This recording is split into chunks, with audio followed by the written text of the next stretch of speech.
You're trying to get back into reading and you look at like all the fantasy novels and stuff that everyone's talking about nowadays, and you think those are too long, my attention span is never gonna last. Novellas. You need to find novellas. Heather, what are some good fantasy novellas out there? Don't worry, I got you covered. You've seen the Narnia movies and you want to try out one of the books? Start with The Lion, the Witch, and the Wardrobe. It's 36,000 words.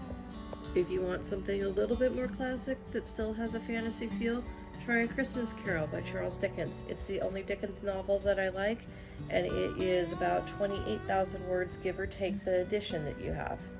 Want dystopian? Try Fahrenheit 451. It's about 46,000 words.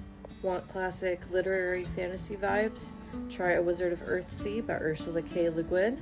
It's about 56,000 words, which technically is a novel length, but it's a very short novel. So for fantasy, it's about half the size of like what you're gonna normally see.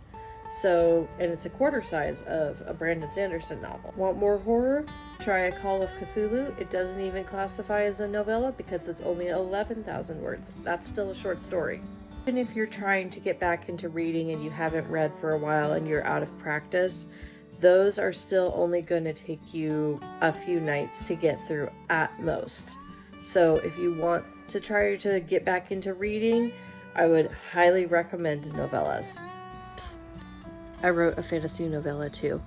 It's sword and sorcery. It's called The Serpent King's Castle, and it gives you the classic fantasy vibes, but without the veiled sexism and chainmail bikinis.